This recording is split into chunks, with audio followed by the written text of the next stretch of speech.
Hello and welcome back to my channel. If you have never been here before, my name is Rachel and I am an indie author of over 50 books published now, and I like to make videos about writing, the business of being an indie author, publishing, all that stuff.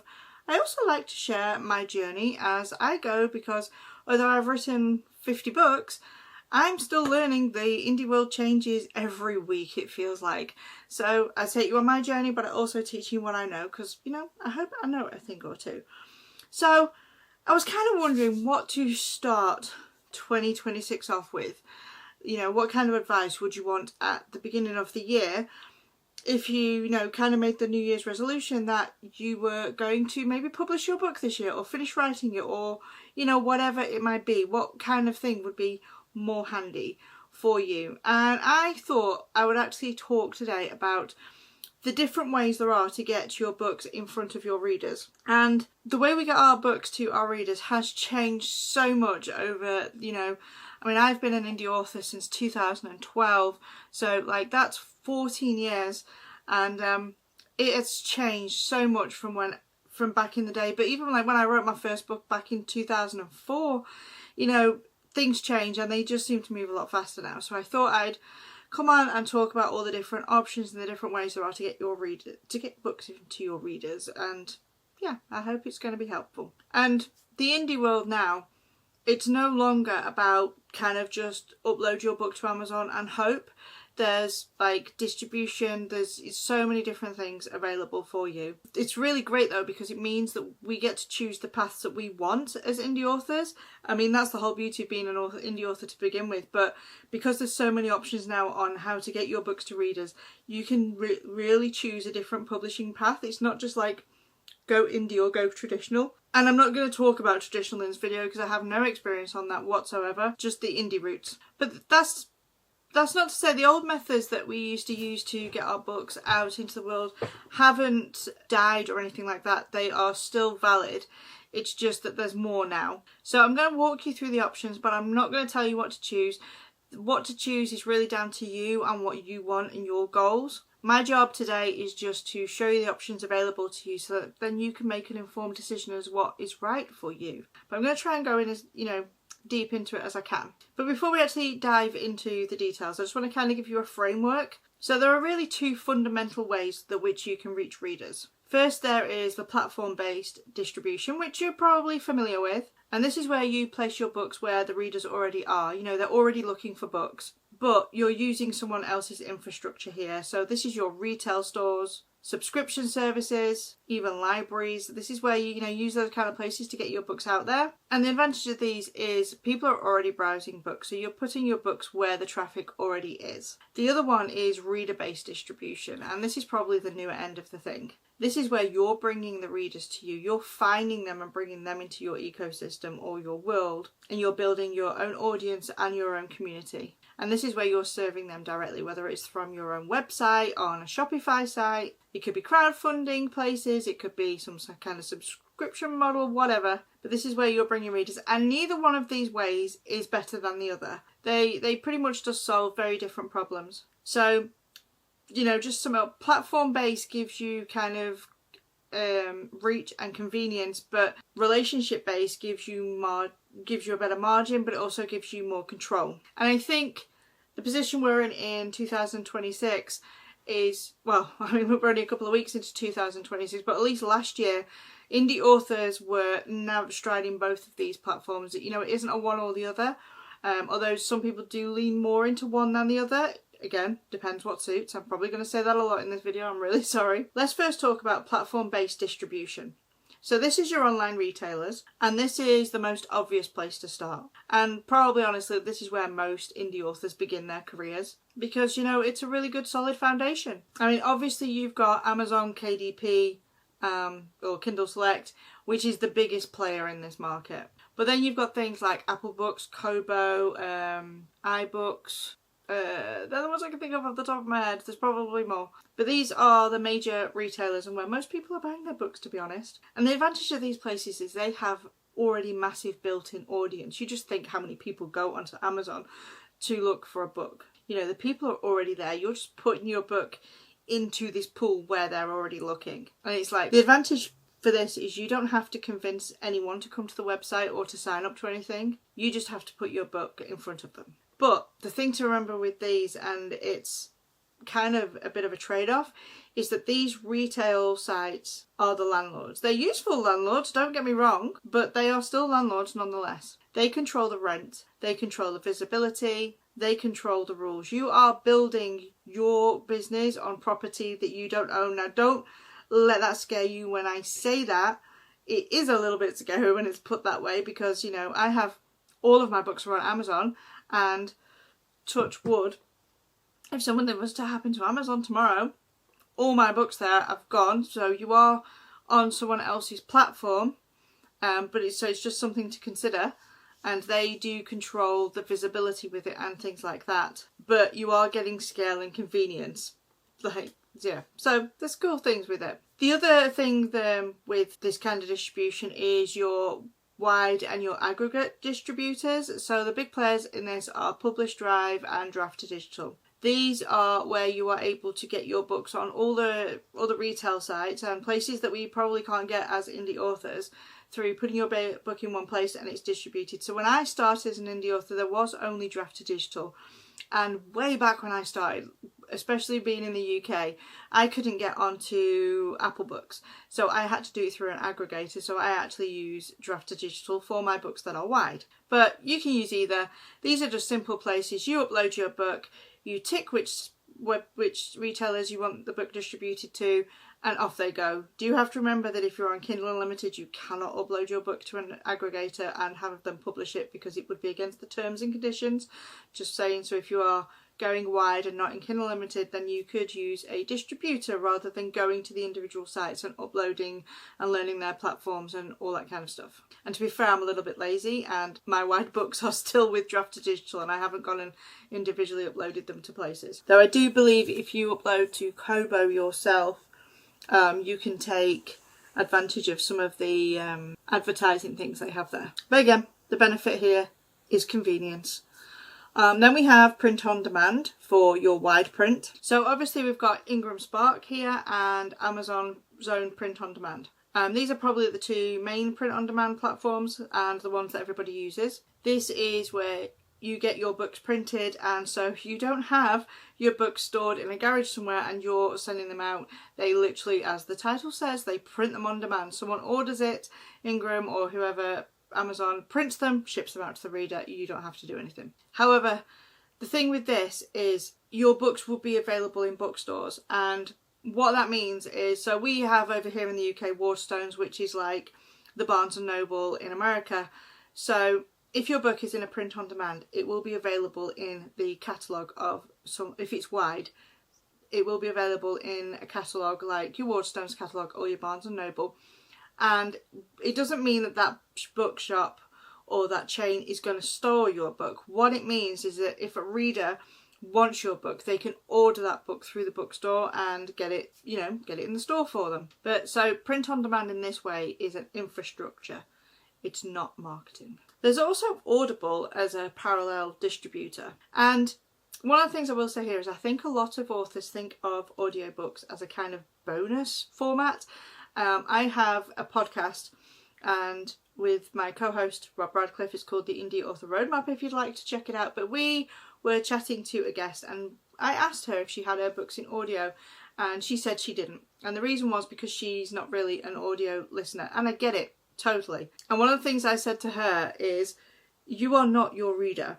So I'm a big audiobook listener, and there are times when I've been looking for a book and it's not on audio, and so I just won't read it because maybe I'm busy and maybe I want it in audio, especially non-fiction for me, I'll read in audio. So don't dismiss that it is not like just an extra bonus thing. It is a way of getting your book into more readers, because there are people who will solely have audiobooks. You've got people who with sight problems, disabilities, whatever, convenience, time. You'll even get readers who will have your book in paperback, Kindle, and an audiobook. I often will have an audiobook and the Kindle book because I'll use WhisperSync, which is, where it syncs between the two devices. And if I'm really into a book, it means I can read it when I've got time, but if I am like busy, I can listen to it in the car, I can listen to it when I'm at the gym or when I've gone for a walk or something like that. And obviously the big player here is Audible, which is part of Amazon. It's kind of, there are a few streams with Audible. So if you do your book with Audible, there are 2 ways of getting your books on narrated. So you can go out and get your own narrator. However, if you go through Audible, you can do a couple of things. You can have a royalty share, which is where you and your narrator have 50% of the profits, or you can pay someone per hour. So I've done both of these. If you have it where you pay someone per hour, you own the rights to that book, which means you can put it wide. If you do a 50-50 royalty share, you are locked into Audible for 7 years. And when I also say 50-50 share, it's of the profits. So for example, if your book is up for £10 and Amazon gives 40% of the 40 is a 40% royalty rate. So if your book's up for £10, you're going to get £4. But because you're on a 50-50 share, it means you're only getting £2. Whereas if you paid per hour for the narrator and you owned it, then you would get the full 40%. I hope that makes sense. However, you can also, if you have paid someone per hour to narrate your audiobook, because you own it, you can go wide. So I see a lot of authors putting their books on YouTube, but you can put it on a place called Findaway Voices, which is like an aggregate for your audiobooks. There's also Chirp that you can use. I've never used that one myself, but it is something that you can use. I think that's BookBub, but don't quote me on that. But you can get your audiobooks into all sorts of places like Spotify, again, Kobo, there's Google Books, libraries. You know, audio is a real option for distribution of your book and your story. You can also sell your audiobooks direct from your website, which is quite handy because you can offer bundles, because audiobooks can be quite pricey if you're buying them off someone like, you know, someone like Audible or whatever. And I find that audiobook listeners have different behaviours to actual readers. They binge differently as well, but that's more on the selling. But it's just an option of how you to get your book out there. So we'll switch now to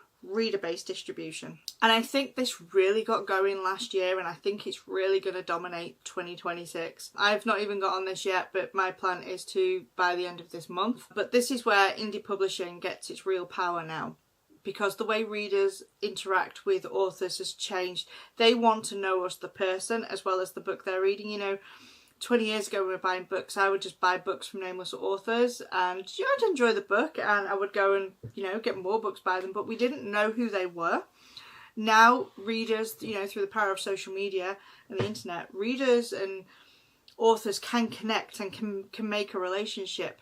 So reader-based distribution is really where this has its strength. So first off in this category is we've got selling direct to your readers. So obviously this is like selling on your website. So you could have Shopify, PayHip, WooCommerce. There's probably so many more out there, but they're the 3 that, you know, on the top of my head. But it's where your reader can buy directly from you. And if it's an ebook, obviously you deliver it something via BookFunnel. I'm not sure if there's another distribution place, or if it, you know, it was paperback, you would post it, or you would have someone like BookVault do the I can't think of the word, who would basically just send the book out for you. The reason this is such a great idea is that because when you publish on Amazon, if you get the 70% royalty rate, it's a fantastic royalty rate, don't get me wrong, but when you publish on your own site, you're probably going to get closer to 90% royalty rate because the fees are so much less. But even more important than that is the margin of ownership.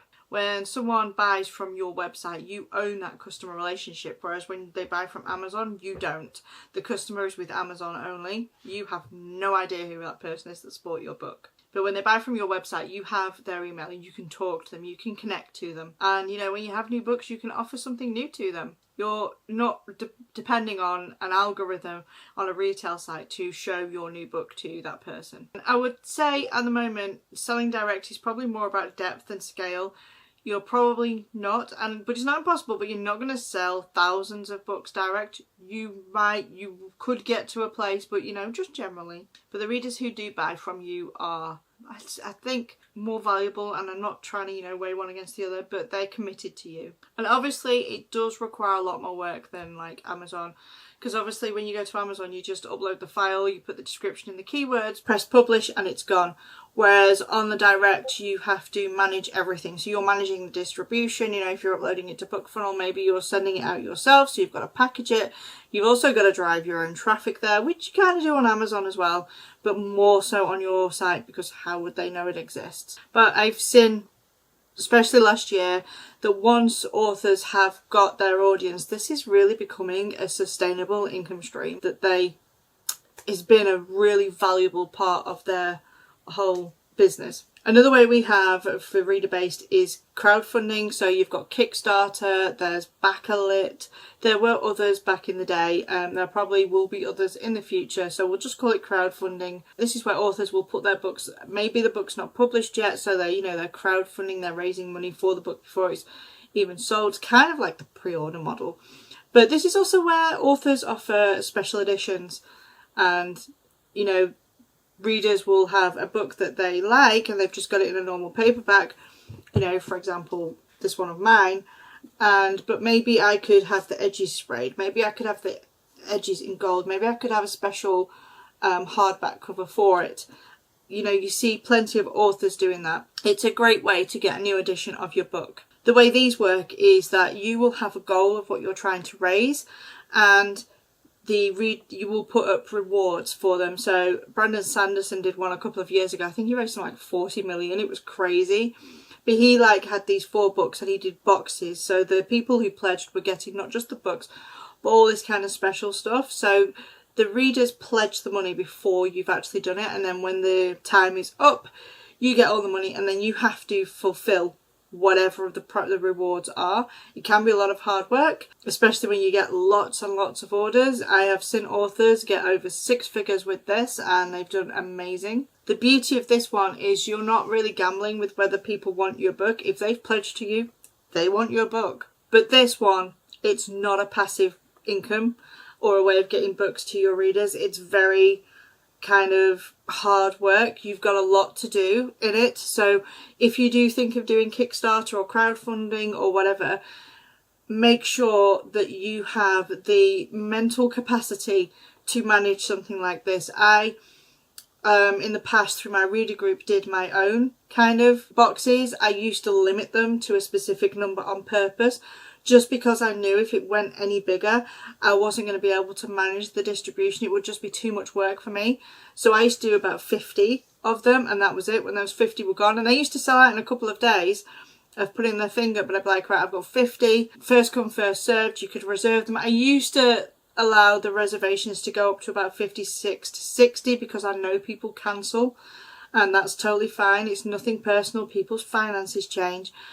But when it was time for fulfillment, when all the payment had come in, it would take me a month to get these 50 boxes out to my readers because I had various things going in them. I had the books to put in them, but not just that. I had merchandise I had my logos and stuff on it. I had special things that I was putting in there for those readers specifically. Like there was one year I wrote a book that was specifically for this crowdfunding, and you couldn't get it anywhere else. So obviously that took the time to write it. I had to get the cover, I had to order the books, get them printed, sign them and all that stuff. So there is a lot of hands-on work. So make sure you have the capacity to do it, because I have seen authors in the past have massive crowdfunding. I'm talking they've earned 6 figures, and you're talking a few years later and they have not fulfilled the promise, and they have got into not trouble, but it's not been good press. So manage if you do go into kickstarting kind of crowdfunding, manage expectations with your readers, but also make sure that you are planning for yourself, that it's something you can do. All right, next up is subscription models and membership models. So these are things like Patreon, Ream, Substack is one that's kind of growing now. This is where your readers will pay you a monthly subscription fee. I kind of treat it like a membership. So I have all 3 of these. There are many people actually doing YouTube as well now. That has a membership. There's so many places where you can do a membership. There is another one. For life of me, I can't remember the name of it. And I was on it, but I think it closed down. Yeah. So this one, with your readers, the psychology is kind of a little bit different because the behaviour is different. You're not selling individual books here, you're selling value. Like I said, when I originally set mine up, so I set my subscription models up, oh my gosh, must be about 9 years ago now. When I was setting it up, I purposely set it up like a fan club. So I thought to myself, okay, my favourite authors, if I was in a fan club of theirs, what would I want as a member? Someone who's paying them a monthly fee, what would I want them to deliver to me? And that was how I set mine up. So if you go down a subscription route, just think about the commitment that you're going to put into this. Like, I've talked to my co-host on our podcast about this to set up his Patreon, because he was like, what do I do? So I was like, when you go and walk the dog, record a video chatting to your readers about your day, about what's going on in your life, and then put that in your Patreon, because that is what these readers want. It's a community. This is going to be where your super fans are. The benefit of this one is sustainability. If you can get 100 people paying you £5 a month, that's an extra £500 a month. Mostly predictable income, obviously. Some months you'll have a couple of people drop off. You might have some, it kind of goes up and down. It's never really life-changing money. So I've had my streaming services for 9 years now. And across those 9 years, they've brought me in 6 figures. 6 figures sounds amazing, but it's across 9 years. So when you break that down, it's probably about 10,000 a year. It's not a lot, but it's also not crappy. One of the things I always say being an indie author is try and have multiple streams of income. So when I know I've got one stream of income that's bringing me in about 10,000 a year, it's a really good, income stream, because all the income streams kind of go up and down and they nicely balance each other out. So yeah, I would say on this one, Patreon is probably the biggest one at the moment, the biggest player. I will say this though, it's a long game. It took me a while to build up readership on there. There's plenty of people, they make 5-6 figures every month, but you're going to talk to crickets at the beginning. Unless you come at it with an audience already or a community already, it's probably going to be a slow build. And just, I talked to myself for a long time on a streaming service before they do eventually come. Just keep with it. Just enjoy it yourself. That's all I'll say on that one. So then we have social commerce and discovery to purchase. Probably the one you've been waiting to hear about. This is TikTok Shop. This is probably the biggest growing place that I have seen in the last few months. As I record this, I'm taking part in a challenge through the Novel Gains group. I'll link it down below. He does it, Adam, who runs that, does it every January, and it's basically organic social marketing. But a lot of people are jumping onto TikTok Shop because he's been doing TikTok Shop and he's been doing absolutely amazing on it. And there are people now joining the challenge with him and going onto the TikTok lives and the TikTok shops and doing wonderfully. I opened my own TikTok shop at the end of last year, and I'm growing it nice and slowly. It's fun, it's enjoyable, it's a new way to get readers to you. This one works best for physical books. TikTok doesn't tend to like you sending their people away to other platforms. Naturally, they want you to say it on their site, but TikTok Shop is mostly for the physical books. And obviously you make videos, people can see your books, they can see you holding it.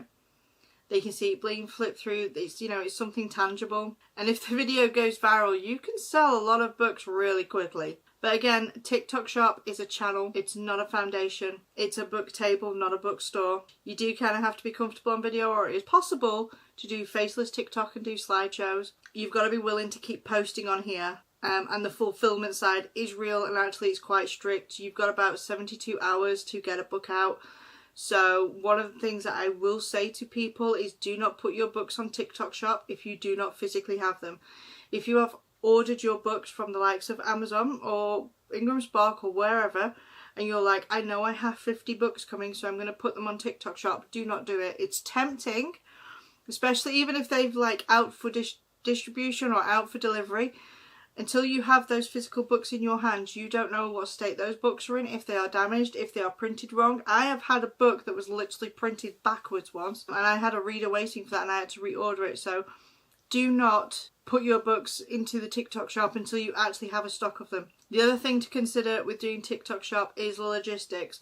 So there's another author I've talked to, he's called Lee Mountford. He has 2 storage containers full of books because he's bought masses of his books. I think he said he bought 500 copies of each book, and he's got 9 books in a series. That's a lot of books. So he's got 2 storage containers, and I do believe he was talking about getting a 3rd one for his wife's books.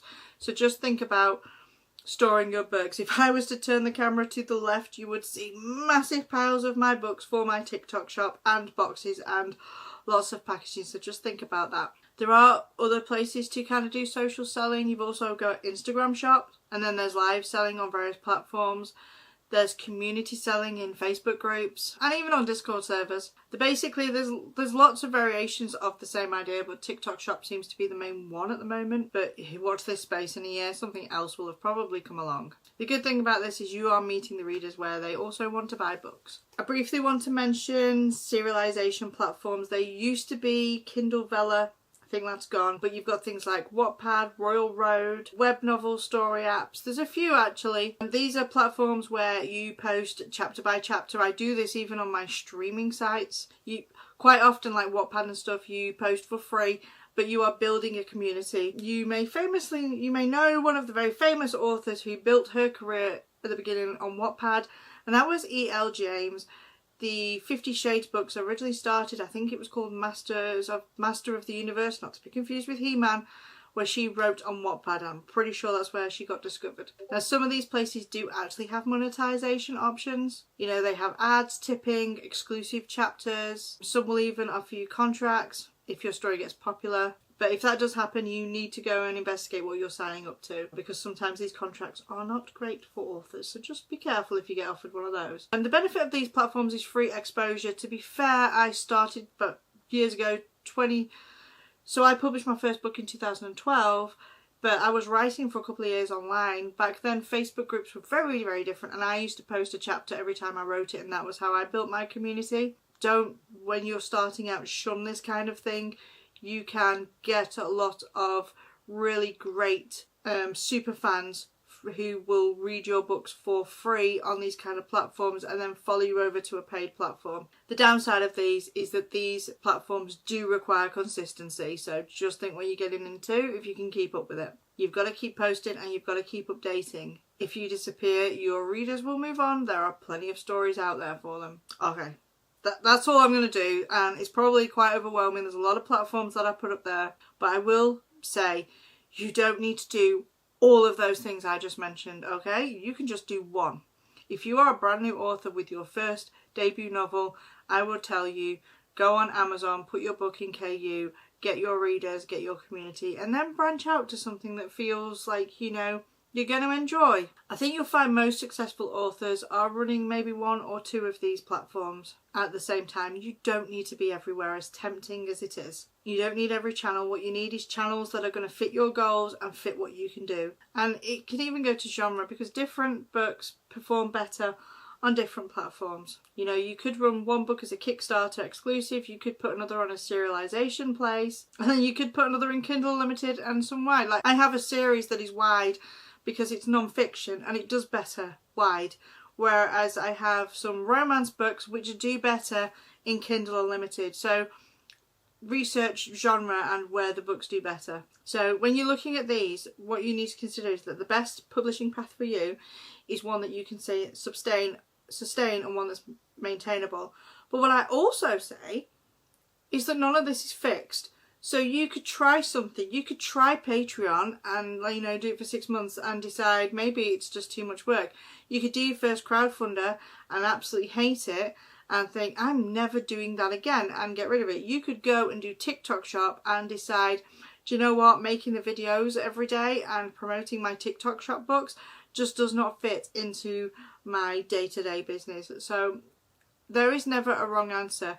Or you could dislike something now and in 6 months' time think it's, you know, go back to it and think it's wonderful.